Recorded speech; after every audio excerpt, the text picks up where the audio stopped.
Boa noite a todos, todas. Muito obrigado pelo convite e pela vossa presença também aqui esta noite. Cabe-me a mim complicar a noite, cabe a mim fazer rolar a bola não somente entre as nossas duas convidadas, mas também convosco. É neste registro informal que queríamos esta conversa. Só uma nota biográfica ou curricular da Alzira e da Liliana e depois uma pequena provocação para que depois possamos falar.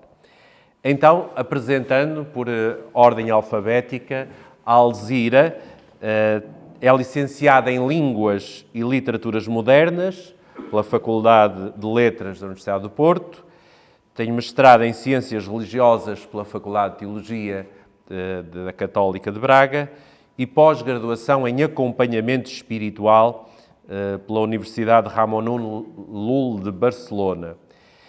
Tem uma ligação antiga e muito particular aos jesuítas e, portanto, ao Santo Inácio de Loyola, em Espanha e em Portugal, e diz ela que um dos factos que marcou decisivamente a sua vida foi os 2 anos de voluntariado em Thésée, ali no sul de França.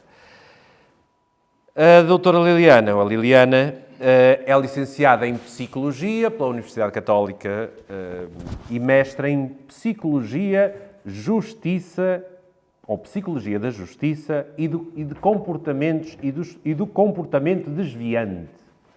Depois, se calhar, também pode falar no que é um comportamento desviante, que se calhar precisamos.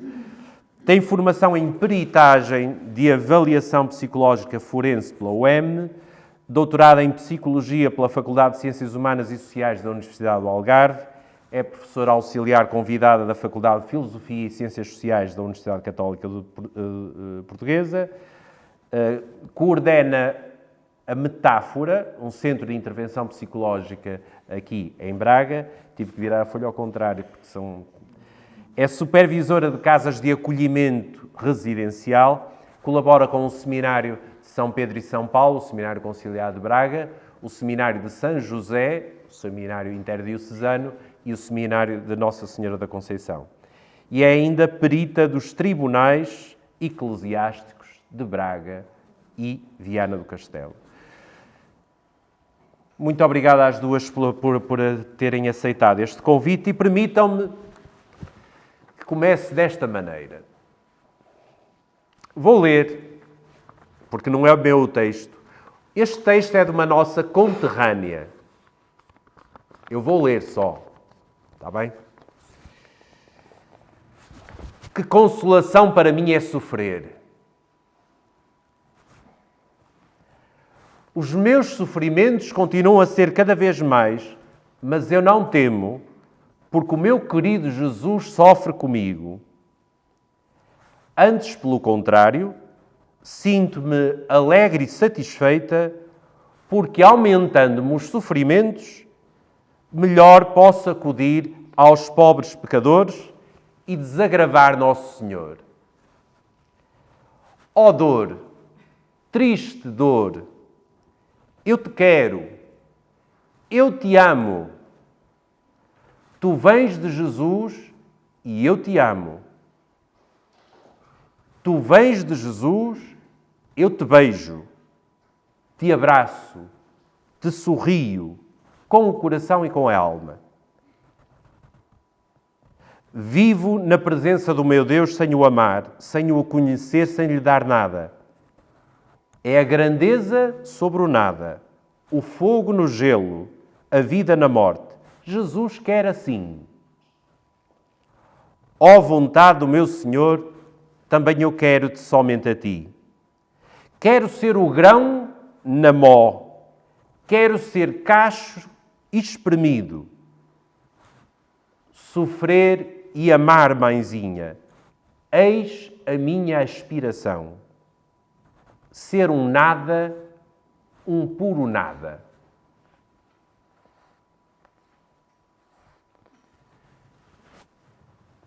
Não vou dizer quem é a autora, digo mais daqui um bocadinho.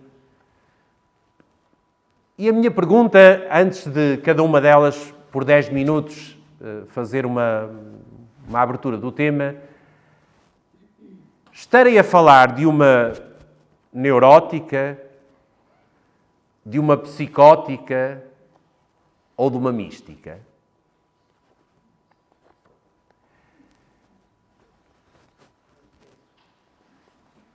Daqui a pouco falaremos sobre isto. Senão não estaríamos aqui esta noite. Será que a experiência de fé obrigatoriamente tem que ser distinta da experiência psicológica? Qual é o limite? Qual é a relação? Este é o tema que nos vai, então, ocupar durante esta hora. Alzira, fale-nos um bocadinho do que quer abrir a este auditório. Olhem, eu pensei, eu posso me pôr de pé ali junto da... Não é normal que se traga PowerPoint, mas eu sou das pessoas da madrugada e não da noite. E, portanto, como estamos na noite, ajuda-me a sintetizar e com a imagem também ajuda vocês a estarem em sintonia com o meu pensamento. Há 3 notas, quando me foi colocado o desafio, eu pensei logo assim em 3 notas, 3 imagens, e a primeira nota é, e vou passar, a nota é sobre a fé. Portanto, a pergunta, quando nos referimos à fé, do que estamos realmente a falar? E neste sentido, acho que o termo fé é utilizado de diferentes modos, portanto é polissémico, e o mais importante é fazermos a distinção entre a nossa fé, enquanto realidades em que acreditamos, e a fé enquanto ato de crer. Estão a ver? É muito importante perceber de que é que estamos a falar. E estamos na Semana da Unidade, estamos no último dia 25, é o último dia, e trouxe uma definição do Martinho Lutero sobre a fé, o que é para a Igreja Reformada a fé. A fé é uma obra de Deus em nós, que nos transforma e nos regenera pela força de Deus, que mata o velho Adão, faz de nós homens cujo coração e todas as faculdades são totalmente mudadas pela força do Santo Espírito. E eu trouxe esta definição, porque esta definição nos coloca a fé como obra de Deus. Estão a ver? E também trouxe do Catecismo da Igreja Católica, portanto, da teologia mais tradicional, a fé, e depois a citação bem mais à frente, a esperança e a caridade são virtudes teologais, ou seja, dons de Deus, os quais adaptam as faculdades do homem à participação da natureza divina. Elas dispõem os cristãos a viverem na relação com a Santíssima Trindade. Têm a Deus uno e trino como origem, motivo e objeto. Ora, neste sentido, eu queria sublinhar que muitas vezes o acento posto na fé tem a ver com uma atitude de confiança em Deus. Uma atitude de confiança em Deus. Pelo qual aceitamos como verdade o que Deus revelou. E neste sentido, Deus é objeto da nossa fé. Mas a questão é como compreender porque um Deus que está na origem da nossa fé. Terá Deus a fé, do mesmo modo que Deus tem o amor? Senão, como poderíamos dizer que a fé é uma obra de Deus, que ela nos faz participar da natureza divina. Portanto, até dizemos a fé é um dom de Deus. E há pessoas que dizem, eu não tenho fé, não tenho esse dom, não é? Se a fé é dom, é obra divina, porquê vivemos muitas vezes a fé como um esforço humano? Interessante isto. Porque uns recebem e outros não. Bem, isto daria pano para mangas, e falar sobre a questão da fé. Mas gostaria, sobretudo, de vos mostrar uma imagem que eu escolhi, que é a imagem da rocha e a imagem da casa construída sobre a rocha. E pus ali que a fé é simultaneamente a rocha inabalável e o ato de construir a sua casa sobre a rocha. Ou seja, primeiramente trata-se de um atributo de Deus, da sua fiabilidade, da sua fidelidade. Deus é fiável. E por isso, o que desperta em mim uma resposta a essa fiabilidade. Portanto, é curioso porque a fé, neste sentido, é uma resposta a alguém em quem eu posso confiar. E por isso, ele é a rocha e eu sou a casa que se constrói na rocha. E acho que isto é muito importante no sentido de que quem acompanha pessoas no processo da fé, a fé implica uma relação. O ato de crer no outro, de confiar no outro como fiável. Pronto, esta é assim a primeira nota que eu acho que é importante para fazermos caminho. Depois a segunda nota é, quando falo de interioridade, de vida interior, de que é que estou a falar. E é curioso que São Paulo diz, não sabeis que o vosso coração é templo do Espírito Santo que habita em vós. Portanto, é uma pergunta. Não sabeis que vós... Estou a falar na perspectiva cristã, não é? É esse o registro. Eu gostava de... A metáfora que trago, a primeira é a casa sob a rocha, agora trago a metáfora do Templo de Jerusalém. Mas antes disso, trouxe aqui uma citação do Thomas Alick.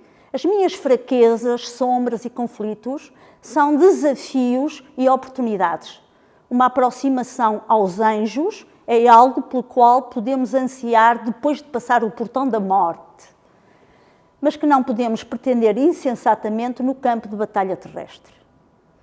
Carregamos a nossa condição terrestre, ambígua e problemática, como uma tarefa contínua. Não nos acomodemos na ilusão de que já alcançamos os nossos objetivos, não se pode chegar ao céu saltando por cima da condição terrestre.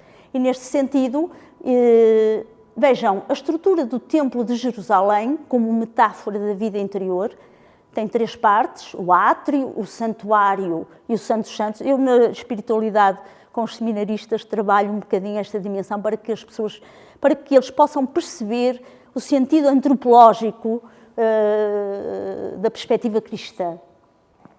E depois, passando para o ser humano como templo, que é esta a grande questão, temos uma dimensão corporal, temos uma dimensão psicológica, temos uma dimensão transcendente com minúscula e transcendente com maiúscula, isto daria também pano para mangas, e depois o centro, o núcleo de nós próprios, que é o debir. O debir é o coração do coração.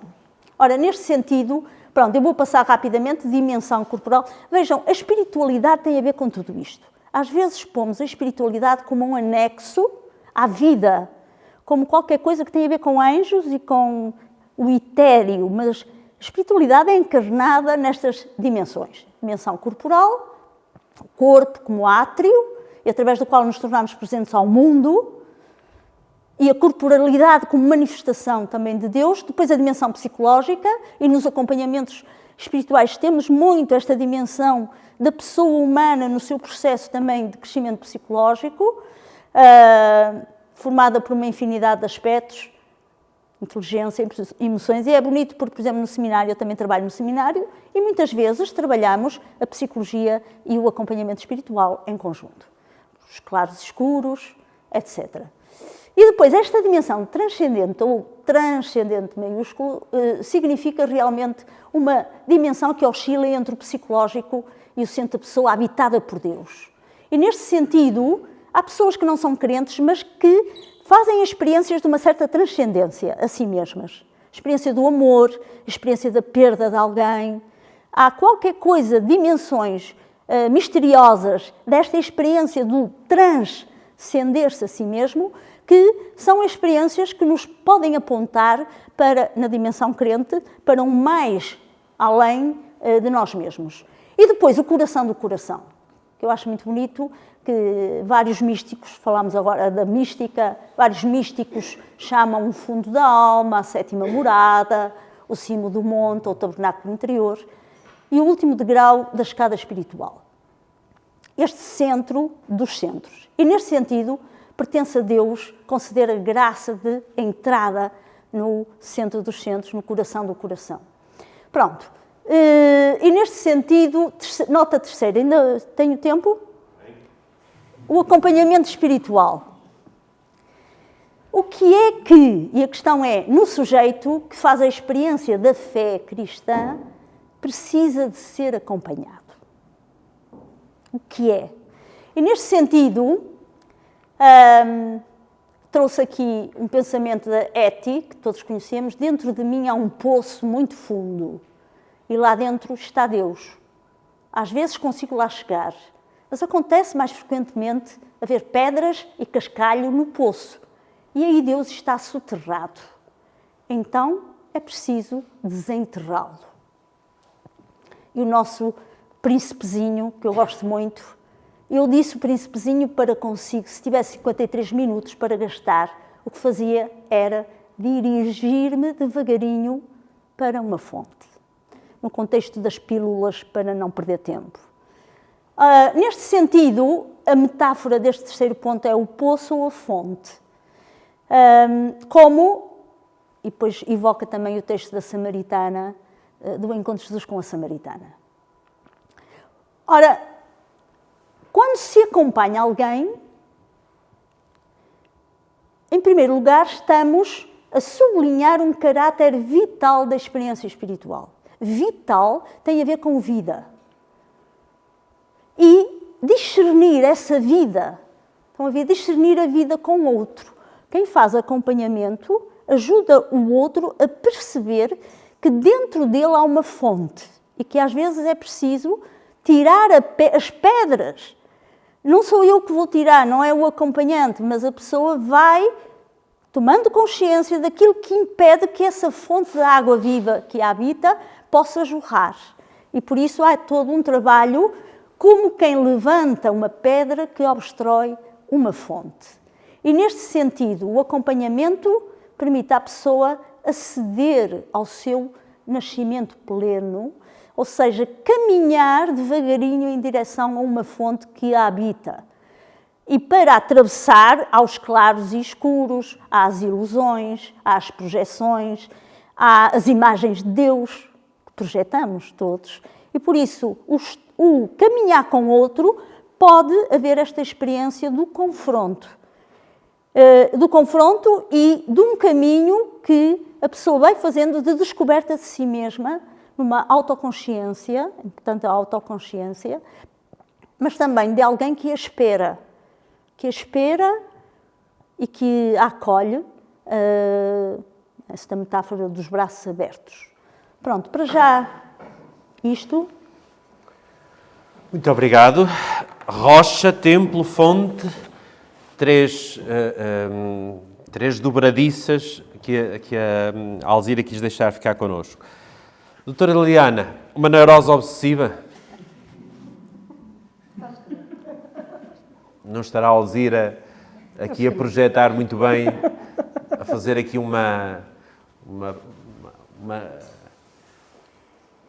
desvio das reais problemas e a arranjar aqui uma alienação muito boa? A palavra é sua, doutora Liliana. Bom, começo por dar boa noite a todos e a todas, por agradecer a presença. Não imaginava que tivéssemos uma casa tão cheia, sobretudo, como dizia há bocadinho a Alzira, numa noite de tempestade. E, portanto, agradeço mesmo muito o facto de terem vindo, o facto do Padre Paulo também me ter convidado para cá estar e agradecer também à mesa que partilho com o Padre Jorge e com a Alzira. Pensar na psicologia e na fé, na verdade, a Alzira já foi trazendo aqui algumas notas, ou seja, acho que já foi abrindo também aqui um bocadinho o discurso entre estes dois pontos, a psicologia e a fé. Eu não trouxe um PowerPoint, trouxe apenas aqui no telefone alguns tópicos, e por isso é que de vez em quando vocês vão me ver a abrir o telefone, que entretanto fui acrescentando também à medida que eu vim a Alzira, precisamente porque parece-me que já foi abrindo aqui um bocadinho o tema. E, sobretudo, a relação, lá está, entre estes dois pontos, psicologia e fé. Bom, em princípio, a psicologia, sendo uma área científica, poderemos pensar como é que ela se conjuga com a fé que estamos, talvez, num outro mundo, digamos assim. Ou seja, parecem que são mundos que não se cruzam. E, na verdade, a psicologia parece-me que pode servir muito àquilo que poderá ser, por exemplo, o acompanhamento espiritual e, por outro lado, também a fé também tem ajudado muito àquilo que é o acompanhamento psicológico. Em que sentido? Talvez uma forma que possamos começar a debater este tema seja de que maneira é que a doença, e particularmente a doença mental, embora a psicologia não se esgota no acompanhamento de alguém portador de doença mental, muito pelo contrário, uma boa parte das pessoas que eu vou acompanhando não têm doença mental associada, têm algumas fragilidades, dificuldades que não estão a conseguir saber gerir e que pensam que no acompanhamento psicológico poderão encontrar aqui algumas pistas de leitura da sua vida e particularmente dessas fragilidades ou dificuldades, para então, com essas novas pistas de leitura, de interpretação dessas situações, poderem então prosseguir a sua vida com outras ferramentas e também um maior autoconhecimento, que ainda há bocadinho também a Alzira Algures falava sobre isso. E, portanto, para dizer que a psicologia, e talvez possamos começar por aí, que a psicologia não se esgota, como se calhar muitas vezes se pensa, no acompanhamento de doentes mentais, muito pelo contrário, mas no que diz respeito então a esta relação que possa existir entre a fé e a doença, e particularmente a mental, os estudos dizem aqui algumas coisas que poderão ser interessantes para começarmos a pensar então nesta relação. O primeiro aspecto é que sabemos que alguém que seja crente, perante uma doença, seja ela física ou não, mas sobretudo a física, tem uma maneira diferente, e diferente no sentido positivo do termo, de viver essa doença, e até mesmo há estudos que indicam que dois doentes, um crente e outro não, a possibilidade de superação dessa doença é maior no crente do que no não crente. Ou seja, efetivamente, pela esperança que a fé nos traz, então a forma como reagimos à doença é diferente, mas também esta forma de olhar para a doença também vai fazer com que, de facto, tenhamos outra força até mesmo para a superar. E por isso é que há alguns estudos que não só nos dizem que vivemos de uma forma mais positiva a doença quando somos crentes, mas também até temos uma maior probabilidade de superar essa doença. E, portanto, vemos já aqui uma relação. Por outro lado, quando falamos de doença mental, às vezes a fé é uma grande ajuda, às vezes poderá não ser. Quando é que ela não é? Por exemplo, quando pensamos num percurso de discernimento religioso, vocacional, poderemos muitas vezes ver a fé, às vezes como uma fuga, às vezes como um escape. Claro, isto na perspectiva de quem está a fazer essa caminhada vocacional. Mas vamos pensar em alguém que tem doença mental associada e que está a fazer uma caminhada vocacional. E então poderá entender esta caminhada, e por sua vez a sua fé, não é? Que estão associadas, como é evidente, aqui como um escape àquilo que são as consequências da sua doença mental, ou àquilo que ele não consegue enfrentar no mundo fora do contexto religioso, que lhe pode parecer mais protetor, e aquilo que ele não consegue enfrentar, precisamente em consequência dessas dificuldades que se podem reunir aqui num diagnóstico, em algum tipo de doença mental. Ou, por exemplo, se nós pensarmos em algumas situações até criminais, comportamentos desviantes, mas que encaixam em crime e que depois são explicados pelos seus autores por razões ligadas a uma determinada fé, não é? A um determinado credo. Aqui também estamos a ver um crime, muitas vezes também ele associado à doença mental, mas que é justificado pelos autores pela sua fé. Não é? Por exemplo, se pensarmos em ataques terroristas, por exemplo, vemos que são quase sempre justificados pela fé. Não é? Portanto, a fé e doença podemos ver esta relação num sentido positivo, da forma como eu comecei a discutir o tema, mas também podemos ver em sentido precisamente contrário e, portanto, a fé sendo aqui um novo obstáculo para o confronto com a doença mental, o reconhecimento dessa condição e, portanto, também o trabalho psicológico que essa pessoa necessita. Não é? Portanto, podemos ver estes aspectos de duas formas bastante diferentes. A fé também se articula com a psicologia numa outra perspectiva, porque efetivamente muitos foram os autores que ao longo da história da psicologia foram falando da necessidade que todos nós temos de uma autorrealização e nesse sentido também de encontrarmos um sentido para a nossa vida. E alguns autores falam da espiritualidade e, portanto, da fé na nossa vida como algo essencial precisamente nessa busca de um sentido para a vida. Ou seja, se nós não tivermos esta dimensão espiritual, parece que algo falta, não é? Para conseguirmos chegar a esta autorrealização e para conseguirmos também perceber qual é o nosso sentido, qual é, no fundo, aquilo que procuramos, aquilo que nos faz acordar, aquilo que são aspectos que dão aqui significado à nossa vida. Não é? A esse nível, acho também há aqui um aspecto muito importante, que a fé também pode ter um outro elemento importante para aquilo que é a nossa vida psicológica. Não só dá este sentido, mas também muitas vezes entende-se como um suporte social. Não é? Ou seja, a fé também, por exemplo, leva a que esta sala esteja cheia. Não é? Porque, possivelmente, muitas das pessoas que cá estão, se não todas, estão cá porque têm uma vida católica, uma vida de fé e, portanto, também nesse sentido, acabam por procurar um bocadinho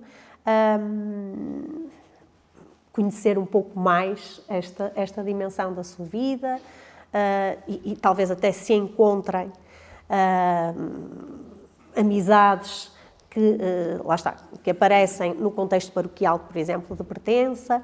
Portanto, há também aqui um elemento social associado à fé, que por sua vez poderá concorrer para a nossa saúde mental. Porque a verdade é que, considerando que o ser humano é um ser social, como é óbvio, então também temos que encontrar aqui estes contextos de pertença, de socialização, que muitas vezes as paróquias têm também. Eu estou a dizer as paróquias, mas pode não ser exatamente só as paróquias. Mas, por exemplo, um grupo de jovens de cariz católico é também um contexto, é um contexto de fé e é um contexto onde estes jovens poderão encontrar uma pertença por este elemento que têm em comum, que é a sua fé, e, portanto, também a partir daí aumentar aquilo que é a sua adaptação social, a sua socialização. De uma forma mais geral, será isto. Portanto, julgo que, à medida que vamos conversando, vamos vendo aqui vários aspectos desta relação estreita entre a fé e a psicologia. Ou seja, comecei por dizer que, se calhar, parecia que eram dois mundos muito diferentes, porque estamos aqui a relacionar a ciência com uma crença religiosa, mas a verdade é que vemos que a fé, por diversos motivos, como já fomos aqui falando, seja em relação à doença, seja em relação ao seu caráter social, seja em relação àquilo que é a busca de um sentido para a vida, acaba por ter aqui uma articulação muito grande com aquilo que é a nossa dimensão mais pessoal e, nesse sentido, psicológica. A verdade é que, mesmo naquilo que diz respeito ao aparecimento da doença mental, ou de algumas fragilidades que podem, reunidas, dizer respeito a uma doença mental ou não, serem só dificuldades que a pessoa se confronta, mas a verdade é que muitas delas, em acompanhamento psicológico, quando nós estamos a perceber porque é que elas apareceram, porque é que esta pessoa se sente assim, há sempre aqui um vazio existencial. Não é? E este vazio existencial muitas vezes vem precisamente desta ausência, não só, mas também desta ausência de uma vida com espiritualidade. E, portanto, mais uma razão para dizer que, em princípio, a fé, se vivida de uma forma saudável, então também concorre para aquilo que é o nosso bem-estar psicológico. Muito embora, como eu disse há bocadinho, também há algumas situações em que não é bem assim. Como eu disse há pouco, situações em que há aqui um comportamento desviante justificado pela fé, ou em que a escolha de uma vida também pode ser, de uma vida e, portanto, neste sentido, uma vida religiosa, também pode ser uma forma de escondermos algumas dificuldades a nível emocional. Portanto, tirando, diria eu, essas duas situações, em princípio, esta relação é sempre ela positiva e que por isso concorre para a nossa saúde mental. Não sei se ainda tenho algum tempo. Tem, se quiser usar mais um minuto, com certeza que tem. Mas senão eu começo já a complicar-lhe a vida. A bombardear. Pronto, então está bem. Então está bem. Não, só porque acho que pode ser de utilidade aqui para a nossa conversa. O que é que entende a psicologia por um comportamento desviante? Bom, esta é a primeira aula de Psicologia da Justiça, que é uma das minhas disciplinas. Tenho aqui pelo menos um ex-aluno, não, dois. O que é um comportamento desviante? Vocês não se lembram? Exato, podemos começar já a abrir. Bom, estou a brincar com eles, mas um comportamento desviante é, como o próprio termo indica, todos os comportamentos que fogem à norma social. E, portanto, nessa medida, são comportamentos que têm que ser entendidos no contexto histórico e social onde eles se inserem. Nessa medida, aquilo que pode ser normativo cá, pode ser desviante num outro contexto. Portanto, é estatístico? É estatístico. Só estou a dizer isso porque o próprio DSM é assim uma coisa um bocadinho... O catálogo, vamos chamar, das doenças é assim um bocadinho contextualizado também, não é? Sim. Ao mundo ocidental e de cada vez que há uma revisão há novas páginas. Exatamente. Mas permitam-me ir ao texto inicial, só para abrirmos, e eu já passo, eu vou interrogar 2 ou 3 pessoas, pelo menos que conheça, vou-me dar essa liberdade. Alguém que diz que consolação para mim é sofrer,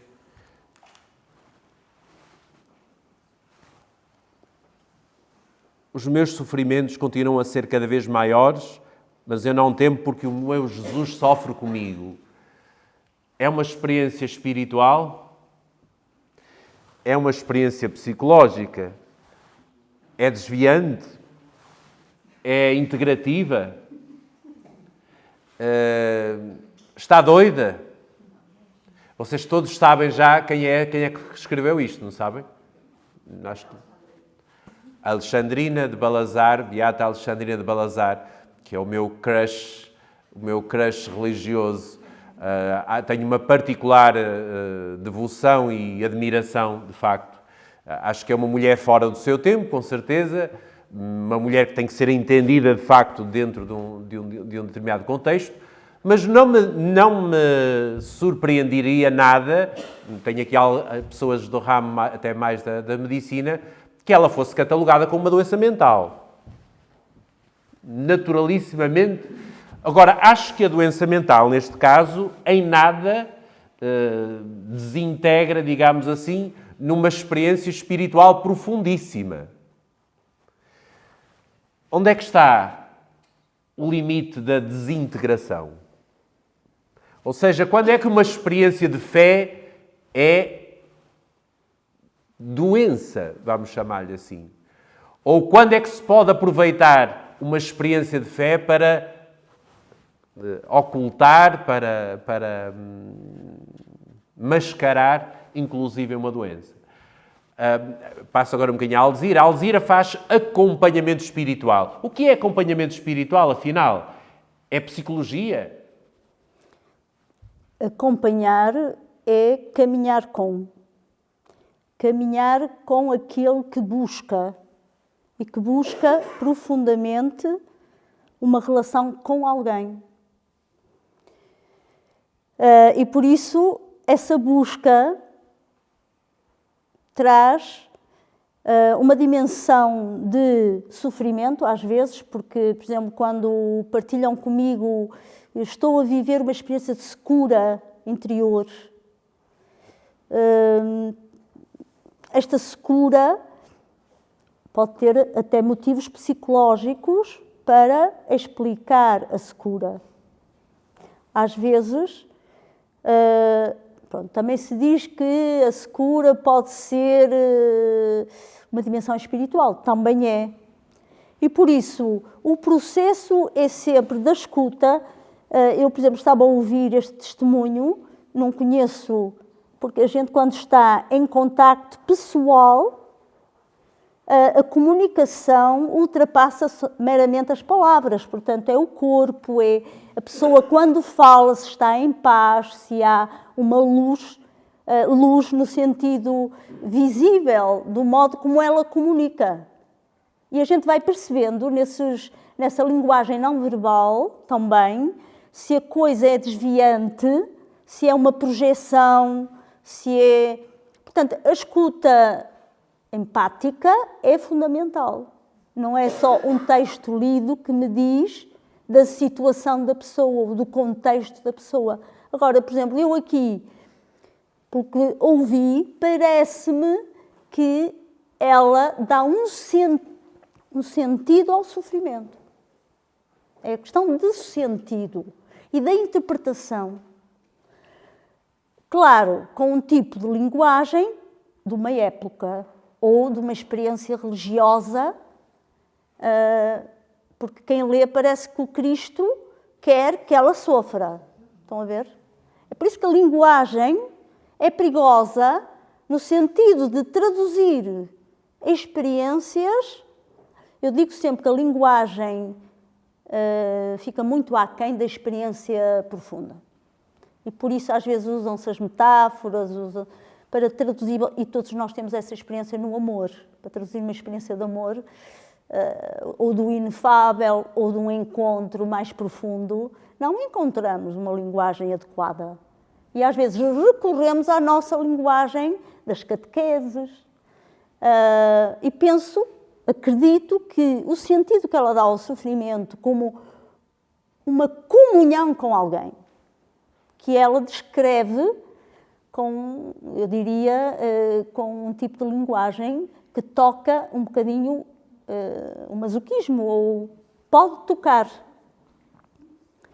E por isso a fronteira não é tão clara como isso. Até onde é que vai a dimensão da comunhão com o Cristo e a dimensão psicológica da pessoa. Estão a ver? As fronteiras não são muitas vezes claras. E é por isso que num acompanhamento é preciso depois ir percebendo como é que a pessoa no seu dia-a-dia, na relação com os outros e tal, porque a relação depois no dia-a-dia social afere da qualidade do percurso profundo e espiritual. Portanto, é pelos frutos que se vê a qualidade da árvore, não é? E por isso um texto às vezes isolado é perigoso, não é? É toda uma experiência, é toda uma vida. E o acompanhamento espiritual tem a ver com caminhar com a pessoa. Aliás, eu ia fazer uma crítica ao cartaz que aparece, eu apareço como diretora espiritual. Não somos diretores espirituais, somos acompanhantes espirituais. Eu sei que a palavra acompanhante tem uma conotação. Eu sei, cá em Portugal, mas realmente nós fazemos caminho com. Caminhamos. E na escuta, e também pela nossa própria experiência de sermos acompanhados, porque não há possibilidade de acompanhar alguém se não se é acompanhado. A gente vai também intuindo, porque o Espírito trabalha, e vamos intuindo se aquilo que a pessoa diz é, de facto, credível. Porque senão também questionamos. O questionar a pessoa, a ver outros cenários, etc., ou resisto, aprofundo esta dimensão, também afere se aquilo é uma projeção psicológica ou se é, de facto, uma experiência profunda de relação com o Senhor. Portanto, tem o seu tempo, a sua maturação. E por isso é com o tempo e com a qualidade depois do caminho e, como digo, dos frutos. Porque o Senhor o que é que quer? É que tenhamos vida em abundância. Parece que isso até, não é? Parece que até vem na Bíblia, não é? Parece que até vem na Bíblia, não é? Eu vim para que tenham vida em abundância. Portanto, esta vida em abundância, nós somos chamados a viver uma vida em abundância. E tudo que possa obstruir esta promessa de vida, por isso que a psicologia deve também, eu penso que a psicologia está aliada, nós no seminário trabalhamos esta dimensão, quer dizer, o jovem que busca um sentido para a vida, que busca também o seu desejo mais profundo, escutar o que o habita, porque estar no seminário é um caminho de discernimento, não é... E esse discernimento, o que é que me dá mais vida? Aliás, o Freud fala muito destas forças de morte e forças de vida. Psicologia e os padres da Igreja falam do mau espírito e do bom espírito. Toca-se. É a mesma linguagem. Eu acho que estamos a falar da mesma linguagem. O que é que me dá mais vida? E daí vem o discernimento como um instrumento importantíssimo neste caminhar. Doutora Liliana, afinal, pedir o sofrimento é um desvio? Bom, eu julgo que a Alzira facilitou-me muito a vida 2 vezes. Uma, na sua apresentação inicial, porque já foi abrindo aqui pontos de contacto entre a espiritualidade e a psicologia, e agora na forma como descreveu o acompanhamento espiritual, acabou por também me ajudar, porque na verdade, como a própria Alzira também disse há bocadinho, há aqui muitos pontos de contacto entre o apoio psicológico e aquilo que é o apoio a nível espiritual, o acompanhamento a nível espiritual. E começando por aí, eu diria que concordo com o que a Alzira disse há bocadinho, porque se fosse um acompanhamento psicológico, eu tentaria perceber que significados é que estão associados a esse sofrimento, ou seja, que experiência é que esta pessoa tem. E quando falo de experiência, evidentemente que estamos a falar então desta experiência a nível espiritual, que a leva a sofrer desta forma na sua relação com Deus. Depois, que rótulo é que lhe vamos arranjar? Sinceramente, não acho que seja a principal preocupação, mas seria então perceber, antes de mais qualquer outra coisa, porque é que esta pessoa pensa que a sua relação com Deus tem que ser com esta carga, não é?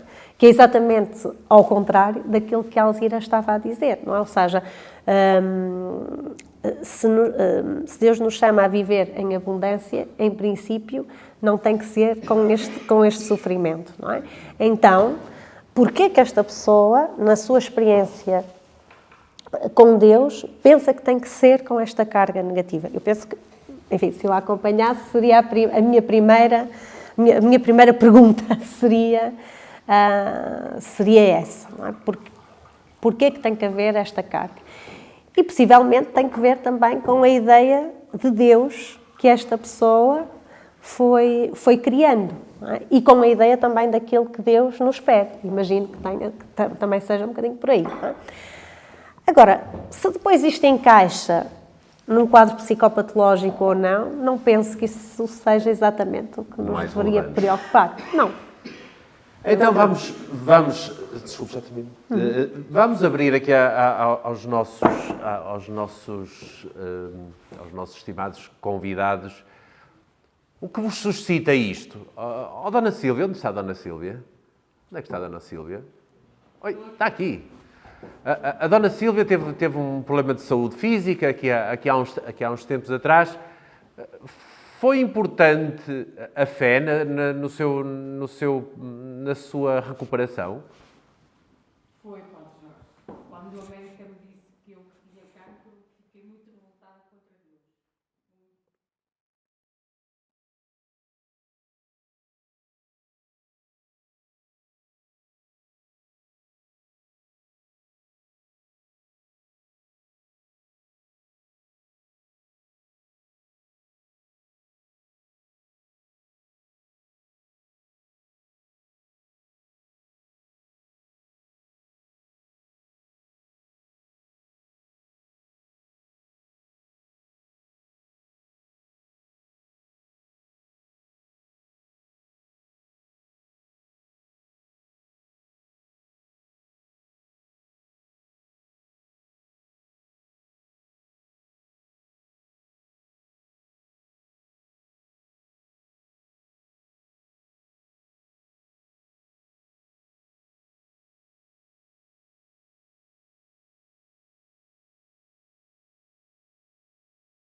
Até ver, está tudo bem, não é? Mas ao princípio revoltei-me muito contra Deus, muito mesmo. E foi isso, se calhar, que a fez ganhar força. Até a revolta. Porque não sei se estamos habituados... Desculpe interromper, Dona Sílvia. Estamos habituados a rezar a revolta? A fazer disso uma experiência de fé? Eu aconselho, muitas vezes, quem acompanho a gritar. Sim, desculpa interromper, às vezes vontade não falta. Porque o gritar abre um espaço. O grito, a súplica, abre um espaço para Deus. É curioso porque parece um paradoxo, mas de facto, primeiro, torna-nos vulneráveis, não autossuficientes. E é na nossa vulnerabilidade que Deus nos visita. Nós, infelizmente, nas catequeses, muitas vezes temos a construção, nós temos que ser perfeitos. É o ideal da perfeição que não existe. E é importante a gente desformatar esta ideia de que e depois a nível social, eu tenho que responder a uma imagem que me pedem que eu responda. E tem outras pessoas que depois são muito cruéis. As pessoas não respeitam a pessoa estar doente, a pessoa estar passei por muito delicado, passei por situações muito complicadas que as pessoas são cruéis demais. Eu, quando diagnosticaram a doença de cancro, o Padre Jorge sabe que estive muito mal psicologicamente, foi muito. E a médica de família nos diz que quando deu os exames e viu que eu tinha aquele problema grave de saúde, pensou assim, agora é que ela vai ao fundo e não se vai mais pôr a pé. Ela ainda hoje diz que não sabe como é que eu aguentei este processo todo, mas eu agarrei-me a Deus e... Agarrei-me a Deus como essa rocha que falávamos há bocado. Essa rocha que está comigo, não me resolve os problemas. Nós queremos um Deus à nossa medida. Até é interessante as imagens que projetamos, não é? Um Deus que vai resolver os meus problemas, o Deus bombeiro, o Deus comerciante, etc. Mas o nosso Deus é um Deus que caminha comigo, que, não é? Eu estou contigo, não é? Como o Salmo do Bom Pastor, que é muito bonito. Eu caminho contigo. Seja a situação em que vivas, caminho contigo e por isso a força de Deus está connosco.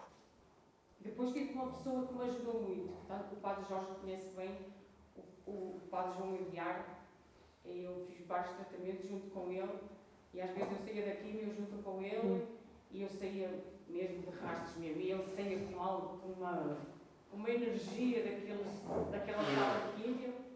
E ele dizia assim, Dona Silvia, levanta essa cabeça, nós vamos aqui, vamos plantar, vamos pôr no quintal. E ele dizia assim, ó Padre João, eu não posso. Pode. Ele saía de lá, ele dava-me uma energia, mesmo assim, eu vinha de rastros de lá daqui, porque o meu marido tinha que me buscar por vezes lá dentro, e ele, para mim, foi uma pessoa também de quem eu sinto imensa falta hoje em dia, porque eu lia todos os livros e tal, e era uma pessoa que também me ajudou muito neste processo, muito mesmo.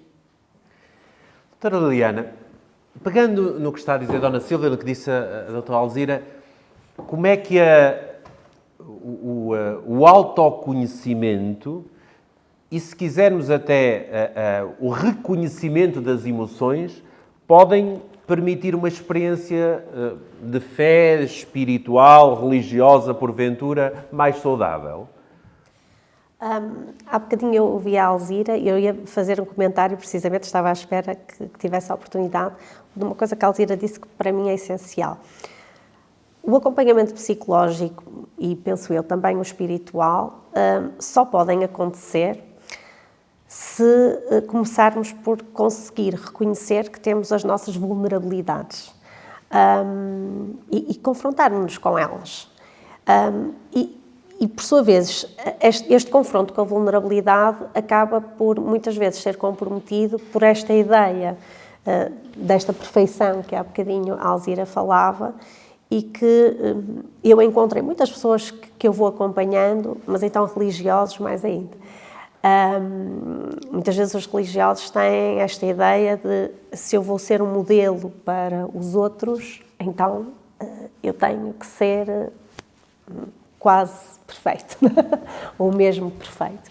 E depois isto faz com que seja muito difícil se confrontarem com as suas vulnerabilidades, porque aí estão a perceber que essa perfeição não existe, não é? E então acabam por, muitas vezes, fugir do acompanhamento psicológico e do acompanhamento espiritual, porque é uma maneira de não se olharem ao espelho no que diz respeito a estas vulnerabilidades. Portanto, lá está. Para que, penso eu, uma experiência espiritual possa ser saudável, devemos começar por perceber o quão vulneráveis somos.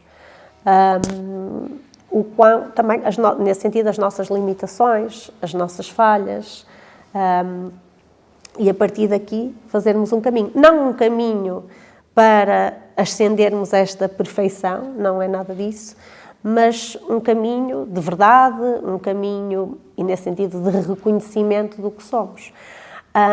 E, portanto, o autoconhecimento é essencial, seja, porque lá está, se nós não nos conhecermos, então também não percebemos, seja quais são as nossas limitações, as nossas falhas, a nossa vulnerabilidade, mas também aquilo que são as nossas potencialidades e em que sentido também é que esta experiência espiritual pode até servir a outros, por exemplo. Não é?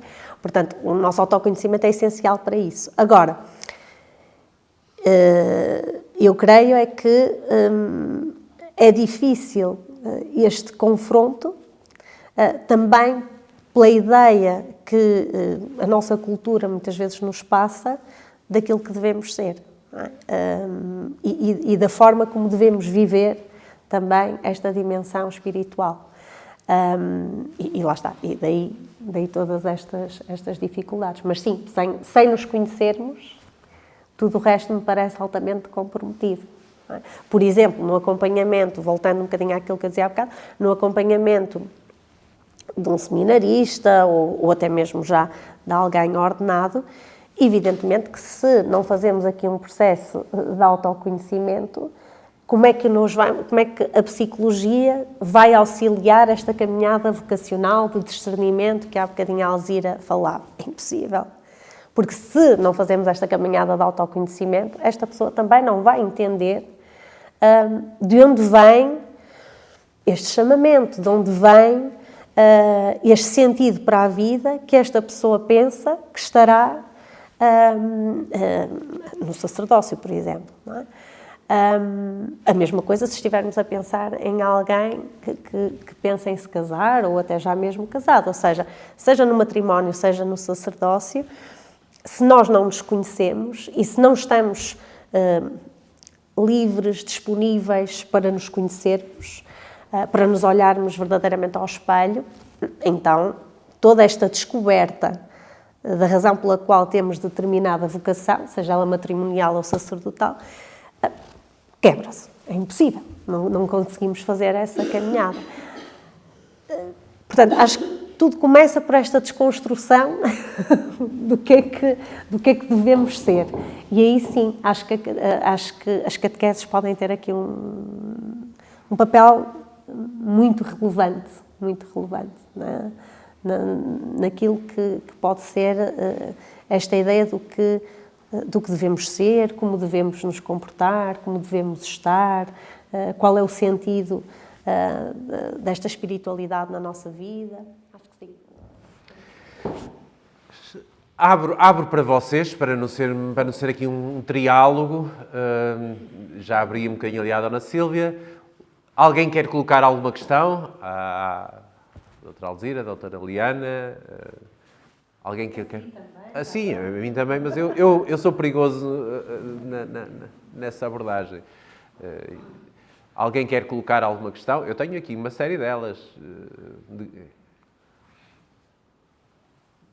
Tranquilíssimo. Rita, é tranquilo.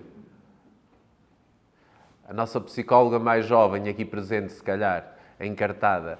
É tranquilo para ti a relação entre a psicologia e a espiritualidade? É tranquila? É vivida com tranquilidade.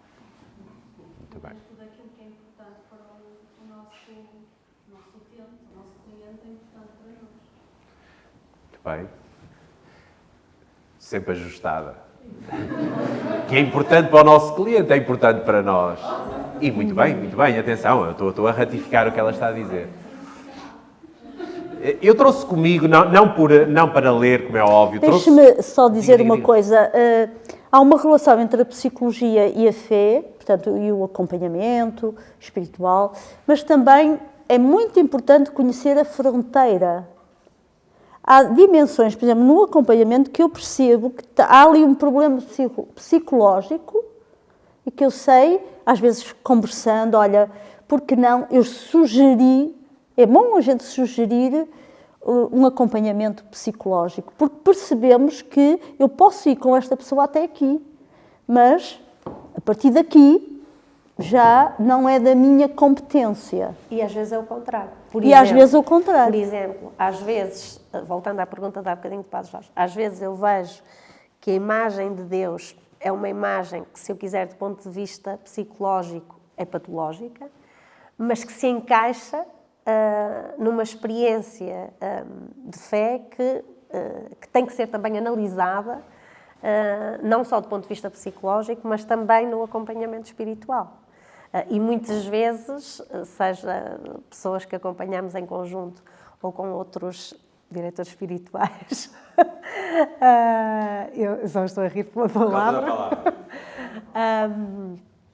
Muitas vezes eu digo isto, bom, mas este aspecto temos também que ver com o diretor espiritual, porque lá está, porque há aqui dois significados. Há um significado que é psicológico, mas também há um significado que é espiritual.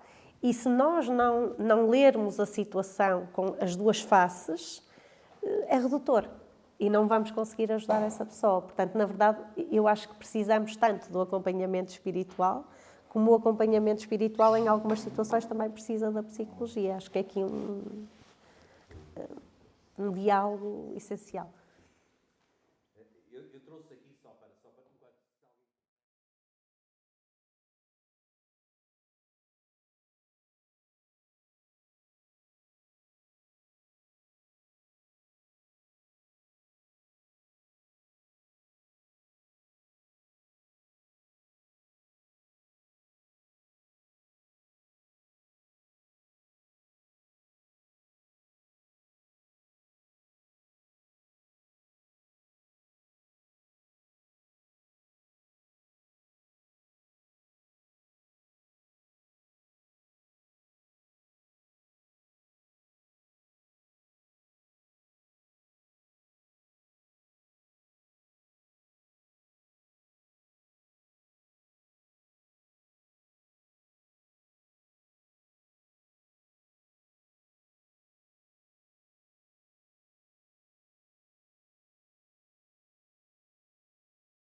Permitam-me só lançar, eu lanço para vocês. Portanto, isso acontecendo quase todos os dias, se calhar, aqui a questão pode ser regressar um bocadinho atrás. Tanto a psicologia como o acompanhamento espiritual têm uma nota em comum. O centro é a relação que se estabelece. E, portanto, a qualidade da relação que eu estabeleço com um dos meus clientes, não sei como é que pode chamar no acompanhamento, mas vamos utilizar a palavra utente ou cliente. A qualidade da relação que eu instituo é que é o segredo, vamos chamar da psicoterapia ou do acompanhamento espiritual. E, portanto, do ponto de vista psicológico, doutora Liliana, qual é a importância da qualidade? O Padre Tiago já levantou a dizer é preciso, de facto, estabelecer uma escuta, uma relação empática. Como é que eu estabeleço uma relação que, à partida, eu presinto que está enviesada? Do ponto de vista espiritual. Alguém diz, podemos ir ao caso concreto do Padre Tiago, alguém diz, Nossa Senhora apareceu-me esta noite, ou aparece-me todos os dias esta noite. Pode ser uma experiência religiosa, pode ser, e é uma experiência psicológica. Quais são os... Voltando à relação, qual é a importância da relação que se institui para o seguimento? A importância é na medida em que, sem empatia e uma escuta ativa, todo o acompanhamento está completamente comprometido. Portanto, a importância é 100%. Portanto, validação, como disse, validação não concordância. Bom, um autor clássico da psicologia, o Carl Rogers, ele dizia, tinha uma imagem para a relação empática que se calhar para aqui interessa. Ele dizia-nos que ter empatia é calçar os sapatos do outro, mas sem nos esquecermos que estão lá os nossos pés. Não é? E, portanto, acho que vem um bocadinho ao encontro, ou seja, sim, nós vamos tentar perceber o que é que essa experiência significa para aquela pessoa, porque na psicologia nós não andamos propriamente à procura de factos, mas andamos à procura do significado atribuído a esses factos. E, portanto, ok, qual é o significado atribuído a essa experiência de contacto com Nossa Senhora, nessas aparições, vamos pôr assim? Qual é o contexto dessas aparições? Como é que isto começou a acontecer? Não sei, houve aqui alguma situação, por exemplo, uma perda recente, um luto mal resolvido, não sei, pode haver aqui algumas situações que nos ajudem a entender como é que isto apareceu. E, portanto, essas questões que vamos fazer sobre o contexto, quando digo questões, não quero dizer com isso que vamos perguntar estas coisas todas. Estou a dizer questões na forma como nós estamos a interpretar, a compreender a situação. Essas questões que vamos fazendo, ou seja, quando colocamos esta aparição num determinado contexto, numa determinada história de vida, então, a partir daí, vamos conseguir perceber qual é o caminho de ajuda a essa pessoa. Porque vamos supor que é uma situação como eu estava a pôr aqui o exemplo. E que muitas vezes, aliás, o Padre Jorge sabe que já acompanhámos algumas situações deste tipo, muitas vezes estas aparições têm na sua, seja na sua cronologia, seja na sua origem, uma perda. E, portanto, um luto que não está a ser vivido de forma mais saudável. Se for o caso, então é por aí o nosso caminho. Portanto, não se trata de validar, sim, ela apareceu. Não é... o que vamos validar é a experiência, não é? Sim, é verdade, ela apareceu. Não, estamos a validar a experiência dessa pessoa, ou seja, eu estou a calçar os sapatos do outro porque eu estou a validar a experiência da outra pessoa, no sentido em que estou a contextualizá-la, a tentar compreender de onde é que ela vem e, portanto, também que tipo de ajuda é que ela necessita. Julgo que a validação vai a esse nível.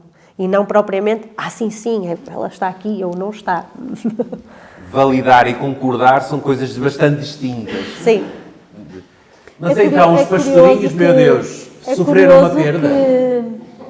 No processo do acompanhamento espiritual, o processo é o mesmo, não é? No sentido de perceber o contexto, as causas que podem estar por detrás, pode ser uma fuga, uma projeção. É por isso que no acompanhamento espiritual a psicologia está muito presente e ajudar a pessoa a ver, por exemplo, a recentrar-se. O que é o essencial da tua fé? Ajudar a pessoa, mas aqui tem que haver uma ajuda psicológica também. Mas até que ponto, permita-me agora, Alzira, eu não estou, atenção que eu não estou simplesmente para agitar um pouco as águas, simplesmente, mas a experiência religiosa, digamos, pode acontecer de uma aparição, ou não? Quem sou eu para dizer que não? Porque, de facto, por exemplo, vamos pegar punha-se aqui em causa Não, vamos pegar aqui Fátima, Medjugorje. O importante é dizer, não é dogma de fé, e isso traz-me consolação. Não é dogma de fé. Mas é conveniente. Ou seja, eu conheço pessoas, tenho convivido com pessoas, amigas minhas de há muitos anos, que estão nesta linha de Medjugorje, por exemplo.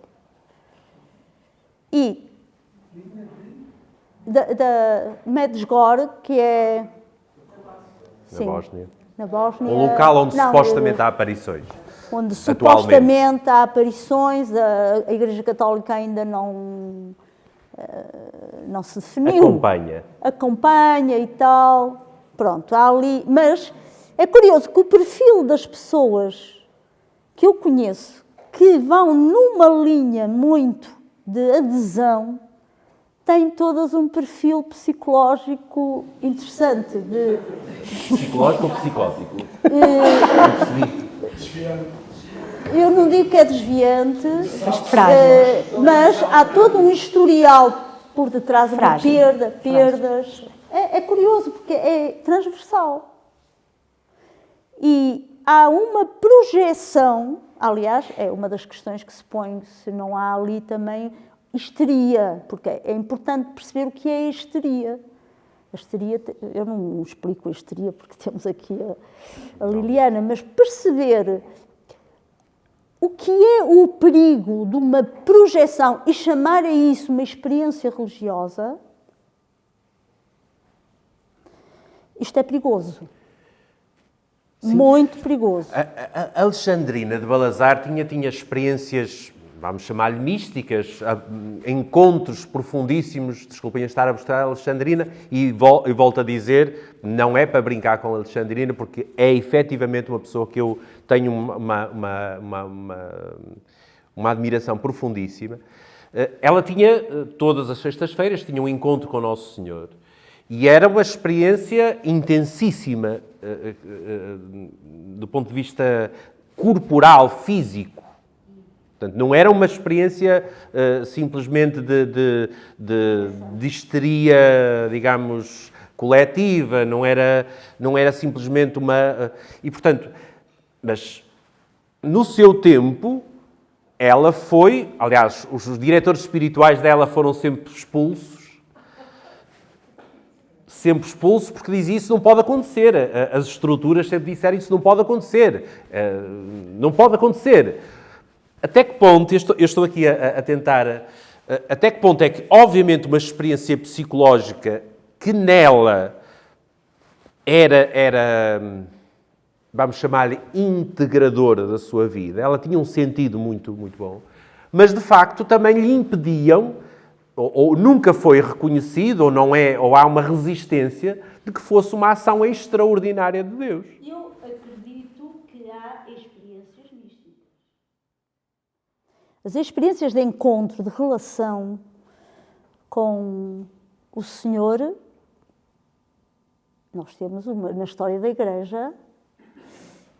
Talvez a tradução da experiência aí é que a tradução, o tipo de linguagem que se utiliza, aí é que eu penso que pode dificultar a credibilidade desses, por exemplo, diretores espirituais, que é bom pôr em causa, porque a pessoa...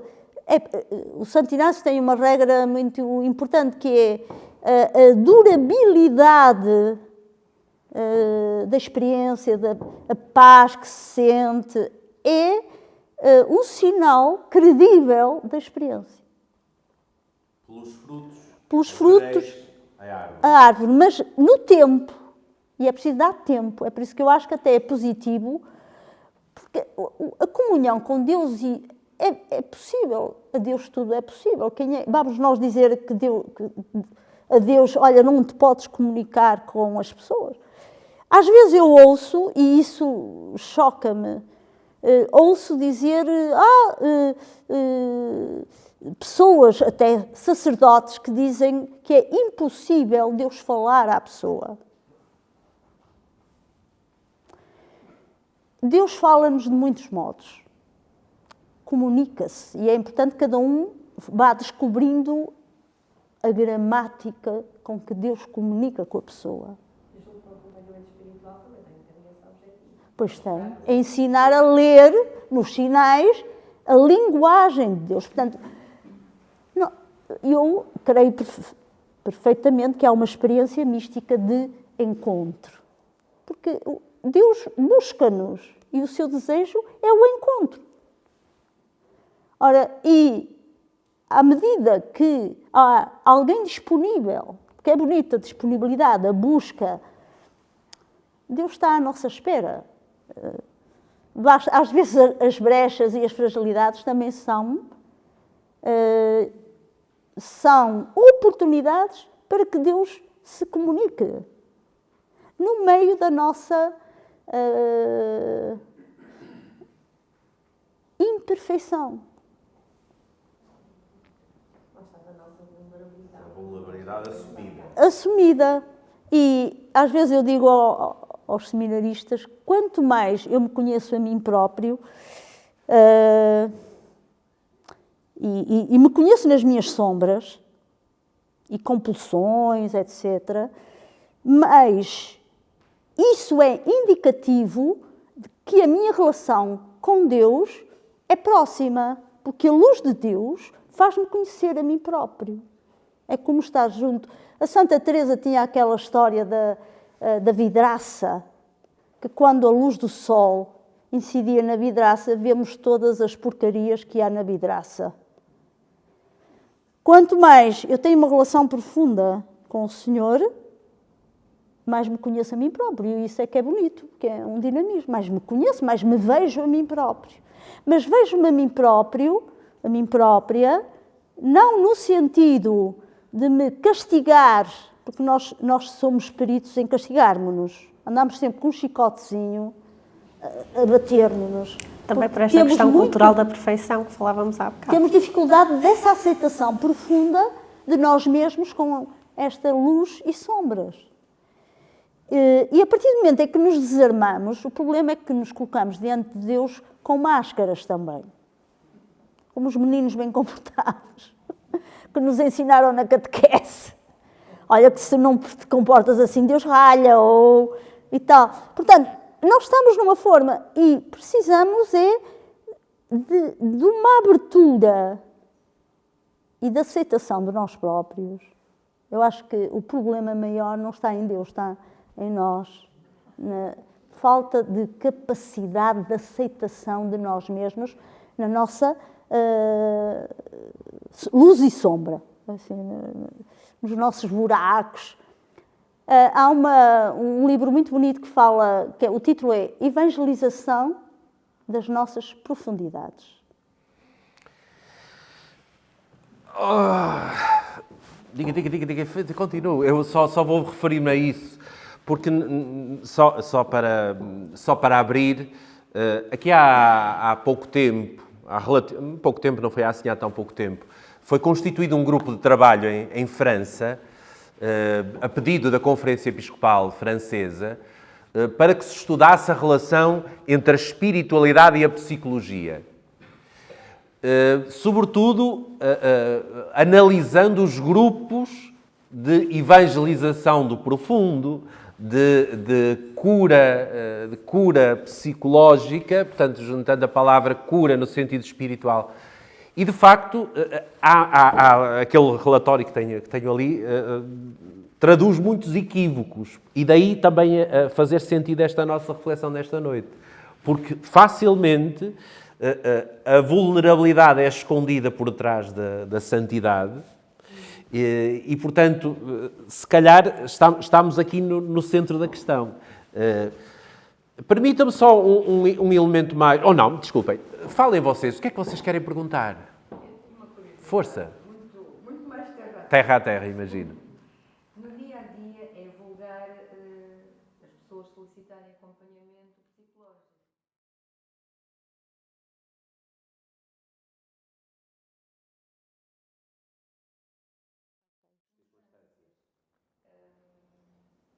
E isto até que ponto é que deveria ser diferente? Eu penso que se perdeu essa riqueza na história da Igreja. O acompanhamento espiritual fazia parte do caminho da fé.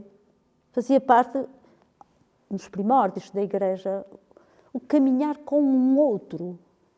Nós não podemos caminhar sozinhos. Nós recebemos-nos sempre de um outro. E por isso este acompanhamento... Aliás, havia os pais espirituais, ainda há. Na Igreja Ortodoxa eles mantêm os chamados starets, que são os pais espirituais, que ajudam a fazer caminho de escuta, de descoberta, Porque, reparem, todos nós somos habilitados a ter um encontro místico com Deus. Há um filósofo francês, Michel de Certeau, que o Tolentino fala um bocadinho dele, em que ele fala da mística do instante. Ora, a mística do instante é uma experiência, pode ser pontual, e todos vocês às tantas já a fizeram. Mas no acompanhamento, a gente confirma essa experiência do encontro.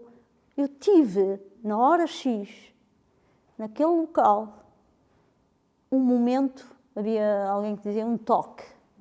Um toque. Um toque. E vocês dizem, isto é acessível. O acompanhamento espiritual ajuda a ler, ajuda a decifrar esses muitos encontros da mística do instante, que depois o Tolentino fala da mística do cotidiano. Ele transpõe isto para a mística do cotidiano. Portanto, Deus está mais acessível do que aquilo que a gente imagina, que a gente reduz a experiência religiosa aos sacramentos. E é preciso o acompanhamento espiritual para ajudar a pessoa a ler essas experiências. Eu gosto muito desta a mística do instante. Portanto, e vocês, como digo, fazendo o historial das vossas vidas, naquele momento eu senti uma paz, uma inundação de uma paz interna, senti uma alegria naquele gesto. Isto é místico. Porquê é que a gente fala da mística só para os grandes místicos, estas experiências da êxtase e tal? Qual é a diferença entre a mística do instante e a aparição? E se a pessoa classifica de aparição, está associada a um sentimento de perda. Desculpa lá, eu estou um bocado perdido. A mística do Está numa leitura psicológica e uma leitura espiritual. A aparição é diferente. Tem a ver com o intervalo daquilo que nós consideramos normal. Quando eu falei de mística do instante, é uma experiência de comunhão. Reparem, normalmente não traz imagens. A imagem é sempre uma projeção. A mística do instante é eu perceber, em termos profundos, uma visitação, uma inundação de paz, uma alegria que me faz sentir em comunhão. É muito diferente. Isto é uma experiência profunda. Não há projeção de imagem, não há projeção de aparição. Não. Há uma passagem. Como eu gosto muito do Elias, o profeta Elias, a brisa ligeira. Conhecem todos o texto, não é? Ele percebeu, naquela brisa ligeira, Deus passava. Percebeu. Tem a ver com percepção, que é outro problema. Nós não estamos habituados a exercitar a percepção. Pois, já levava para outros casos. Está como eu estava a dizer há bocadinho, quando eu estava a dizer que o acompanhamento espiritual poderia ser interessante para compreendermos, no fundo, como Deus está connosco, é mais ou menos isso, não é? Ou seja, se calhar esta percepção também tem que ser apurada e o acompanhamento espiritual pode ajudar. Uma aparição é completamente diferente do que nós estávamos aqui a falar agora mesmo, não é? E quando eu dizia há bocadinho que, lá está, no exemplo que estava ali a dar, a ideia de alguém que diz que viu Nossa Senhora.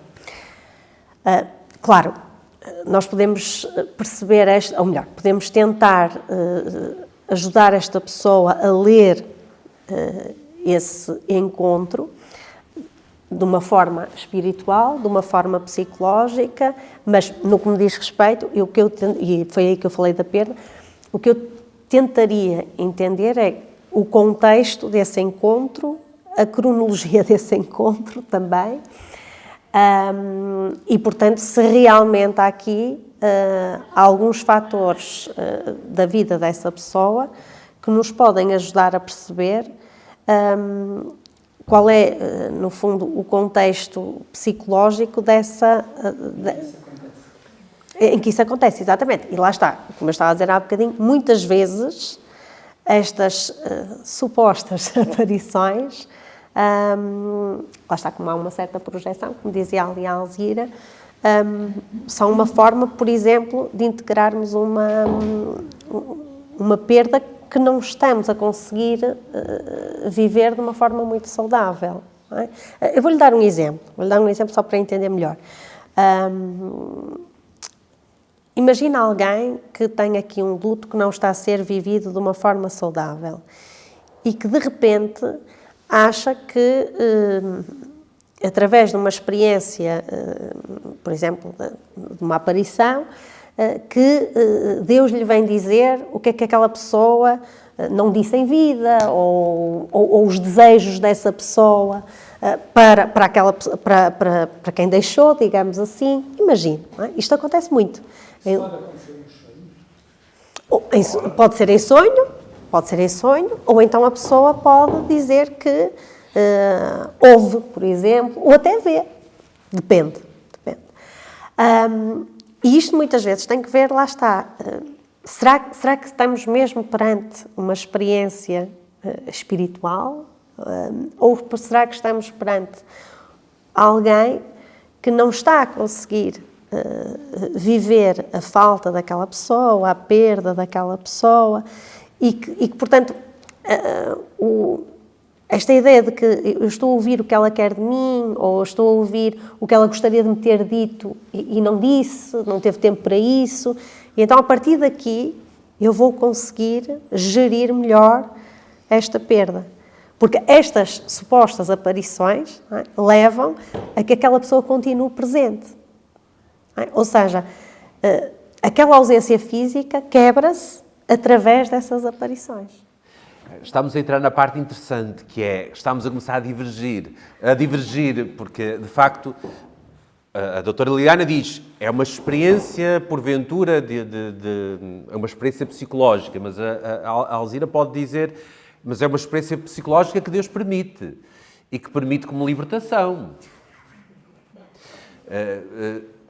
Que permite... Porque é que Deus não pode permitir uma experiência psicológica intensa que dá aquele clique?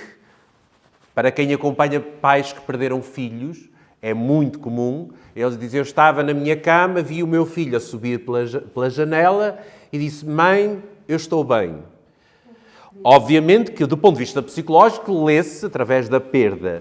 Do ponto de vista espiritual, mas porquê é que não podemos admitir, por princípio, que Deus tenha permitido uma experiência espiritual e psicológica libertadora de qualquer coisa que estava ali simplesmente em obstaculizar o luto, digamos assim. Portanto, agora estamos a começar a perceber que também há aqui há um limite muito ténue, mas que de facto... Quer dizer, eu costumo dizer que Deus aproveita tudo para poder abrir um caminho de vida. Não quer dizer que a pessoa, o modo como ela explica a situação, seja real. Para ela é. Para ela é. Deus estará aí? Pode estar. Eu costumo dizer que Deus escreve direito por linhas tortas. Eu gosto muito desta expressão, porque é não é no torto da vida que Deus vai escrevendo. E lá está, e mesmo que seja uma experiência que do ponto de vista psicológico, por isso é que há um bocadinho dizer que os rótulos não interessam muito, mesmo do ponto de vista psicológico possa ser uma experiência rotulada como doença, o que importa aqui, e julgo eu tanto do ponto de vista psicológico como espiritual, lá está, é percebermos o significado dessa experiência.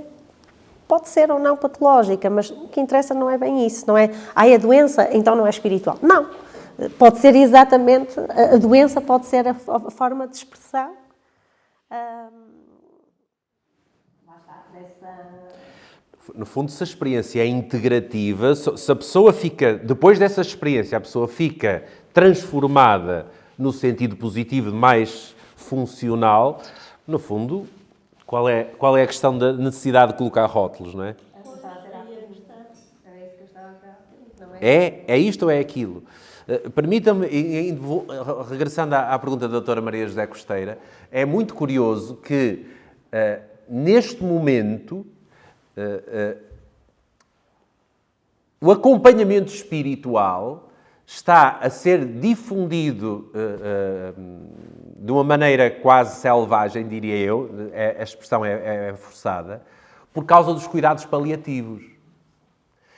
Quem quiser ver, pode ver pela internet, no próximo mês há o primeiro curso de cuidados espirituais, em âmbito de cuidados paliativos, aberto a qualquer pessoa, aposto que não tem lá nenhum padre, no último não tinha nenhum padre sequer, nem nenhum, era quase tudo profissionais de saúde, nem sequer são pessoas com uma religião tão definida, Mas é muito curioso que a espiritualidade e o acompanhamento espiritual, se algum de vocês quiser participar, é aberto, paga-se não sei quanto, pois é profissional.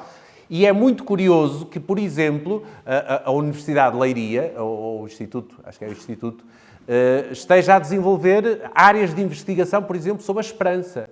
Estamos a falar a nível universidade, não estamos a falar de ninguém de nenhuma religião. É muito curioso que o acompanhamento espiritual esteja, digamos, a ser explorado a todos os níveis, não por nenhuma religião, mas pelos cuidados de saúde. Eu queria dizer que a dimensão espiritual já está desvinculada da religião. Quando se fala em espiritualidades, significa que é algo inerente à condição humana. Aliás, a OMS já integrou a dimensão espiritual nas várias dimensões da pessoa humana. Portanto, São cuidados paliativos, não na outra. Só na dos paliativos. portanto, aliás, há estudos nos Estados Unidos, uma Cristina Puchalski, que ela tem estudos sobre a qualidade de vida das pessoas que têm uma espiritualidade. A espiritualidade emancipou-se das experiências religiosas. E acho bom isso. Acho bom. Porque um acompanhamento espiritual, no sentido cristão, tem, e isto é muito importante definir, porque há muita coisa que se vende gato por lebre.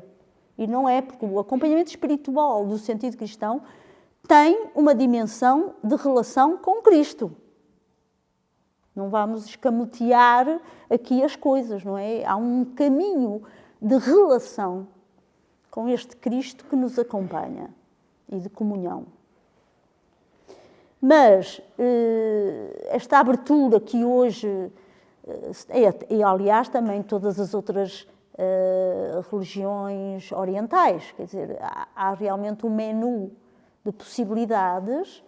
Eu tenho pena que os cristãos não desfrutem de um acompanhamento espiritual no sentido de um aprofundamento da sua relação pessoal com Cristo. A minha pergunta tinha a ver com isso, porque há uma proliferação de algumas orientações, eu não sei nada, mas xamãs ou várias entidades que fazem esse tipo de acompanhamento. Mas depois, na prática, se calhar, do ponto de vista cristão, não vejo muito frequentemente isso acontecer. Portanto, isso significa que a Igreja terá que apostar também na formação de diretores espirituais. Agora ganham anticorpos à palavra também. Eu não, eu tenho que me situar num contexto. Já se provoca depois a criar estas situações. Não, é só para... Mas é muito importante ajudar as pessoas a descobrir essa relação que as faz viver depois de uma dimensão social de comunhão com outros. Porque às vezes os padres, desculpem lá, mas os padres às vezes também têm assim, às vezes uns... Quando eu falo da importância deste caminho de relação pessoal com Cristo, podemos cair no intimismo. É logo. Digo assim, não, porque a relação verdadeira com Cristo faz-nos abrir. É o que dá, os frutos, é que dão credibilidade ao processo da relação pessoal. E por isso não há, se não temos uma visão esquizofrénica, um bocado da realidade, não é? A relação com Cristo nunca leva a um intimismo. Leva, sim, ele empurra-me para a comunidade.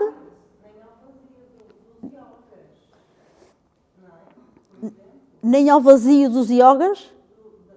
Sim, as práticas. Bem, não façam como o meu pároco, que eu não digo qual é a paróquia, que disse que os iogas, essas práticas todas, são demoníacas. Eu acho que essas práticas são boas em termos de saúde, quando Eu uso quando a gente exercita. Mas eu se calhar percebo porque é que ele disse isso. Porque efetivamente, não vamos alongar por aí porque não é o contexto, mas efetivamente até algumas dessas práticas são vendidas com misturas. Claro. E isso já é outra questão. Isto é já como a dá para outro psicologia, que há psicólogos que rezam com os seus utentes. Não faz sentido, os chamados psicossantos, não conhece? Há psicólogos da nossa cidade que rezam com os seus... Reparem, saltaram fronteiras e, portanto, já estão a vender, assim como há quem vá fazer reiki e que, a meio do reiki, diz agora vamos falar com o seu pai que já morreu. Reparem, mas aí já estamos a falar de outras coisas, de coisas selvagens. E, portanto, não va... Há aqui um dado muito engraçado que se calhar pode nas conclusões do último sínodo, que terminou aqui aparece, acho que pela primeira vez na história, num documento da Igreja, que eu me lembro é a primeira vez, aparece uma expressão que vale a pena, porventura, explorarmos. Chama-se Pastoral Counseling. E, curiosamente, apareceu em inglês, o que não é muito comum até. Pastoral Counseling é uma área, digamos, da psicologia aliada à pastoral e ao acompanhamento espiritual, que vale a pena seguirmos com cuidado. Quem estiver mais à vontade e vai ao inglês, isso existe muito na internet, Pastoral Counseling é algo que vale a pena, talvez, é uma aliança bastante interessante entre espiritualidade e psicologia. Uma aliança que não é psicologia, não é orientação espiritual, mas é uma articulação bastante interessante. Está no documento final dizendo que há necessidade de um ministério da escuta, e, sobretudo, que se explore o que é este Pastoral Counseling, que vale a pena um dia destes falar.